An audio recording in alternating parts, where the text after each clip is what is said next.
Prime Minister, have you ever raised the prospect of Australian troops on the ground in Iraq with our military officials? No. We've had lots of discussions on lots of different subjects, but it's been absolutely crystal clear from the beginning that there was no plans to put Australian combat troops on the ground. I read an article in the paper this morning, and I must say I thought it was absolutely fanciful.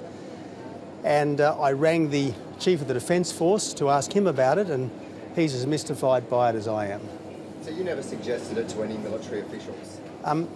Look, we have lots of discussions about lots of things all the time, but the idea that I would propose a unilateral dispatch of a large Australian force to another country is just fanciful, simply fanciful. So you didn't suggest it at any time with any military officials, unilateral action?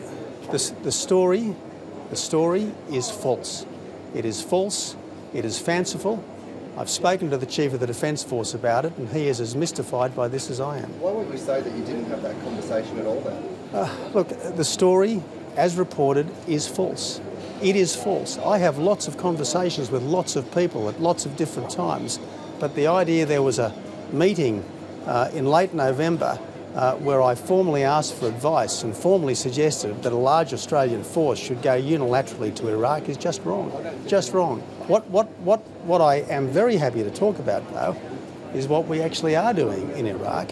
And what we're doing in Iraq is operating with the full support of the Iraqi government in conjunction with our partners and allies to disrupt and degrade the Islamist death cult. Now, we sent our forces to Iraq. There's up to 200 special forces there on an advise and assist mission with the Iraqi special forces. There's an air contingent involving at the moment 6 Super Hornet strike fighters, an AWAC aircraft, a refuelling aircraft, and they are doing excellent work. I think they've flown so far some 550 combat missions over Iraq, and they are doing very good work. That's the work that we are doing in Iraq.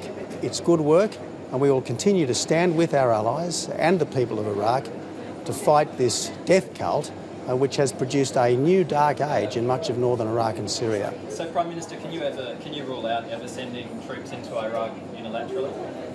Australia does not act unilaterally in the Middle East.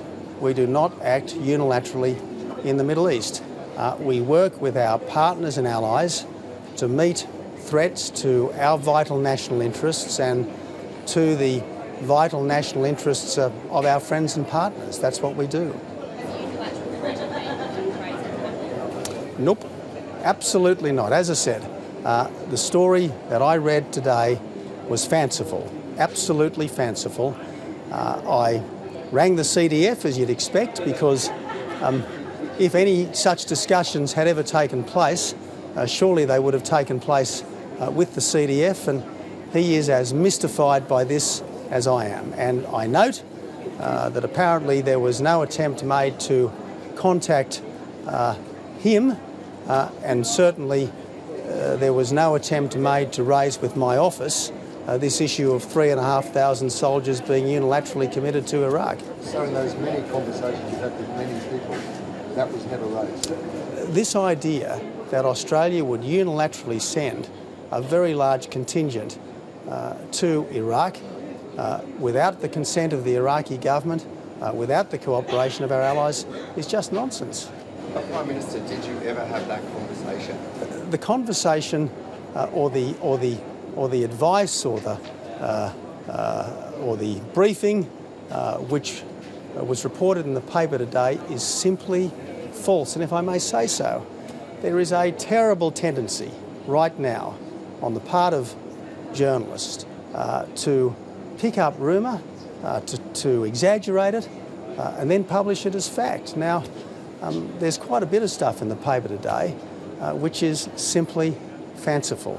Absolutely, utterly, simply fanciful. I know how my government works. I know how meetings are conducted.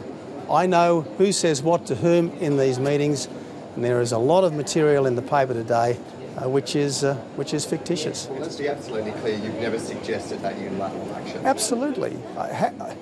How often do I have to say it? The story in the paper today is simply false. It is fanciful. I think it's fanciful. When I rang the CDF to ask him if he had any idea what this might all be about, it was as much a mystery to him as it is to me.